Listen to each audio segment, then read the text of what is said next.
And it's amazing because this is the first time in the Bible that we see anybody giving God a name. Yeah. And it's not a king, and it's not a prophet, and it's not a priest. It was Hagar, a marginalized, exploited, forgotten servant girl driven into the wilderness, and she was all alone. In Genesis, we see the beginning of the theology of the God who sees us. And it's a beautiful story found in Genesis 16.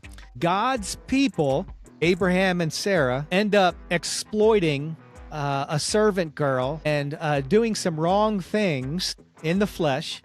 And this girl essentially gets driven into the wilderness, right? Hagar is her name. And Hagar was the servant girl, the foreign girl. And she was driven into the wilderness after being used and misused by God's people. And as she finds herself in the wilderness, she gives God a name. And the name is El Roi. In a desperate situation, she cried out. And God met her in that place. And even in her despair, she realized that in that moment, because God saw her, it changed everything.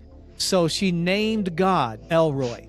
And the meaning of that is the God who sees. Come on. And it's the first time in history that anyone ever gave God a name. And it was this girl who was marginalized and forgotten and exploited. And she called him the God that sees. So that tells us something about who God notices. It tells us something about where God shows up, right? He shows up in our places of loneliness, despair, and our wilderness experiences. It also suggests that the people who feel least seen may actually be more seen than they realize. Yeah, 100%. So if someone is listening to this podcast right now and you feel overlooked, dismissed, or forgotten, I want you to lean in for a minute. Because the God of the Bible is not distant. He is the God who sees. He is El Roi. And he knows your name. He knows where you're at. He knows what you're going through. He knows what you've been through.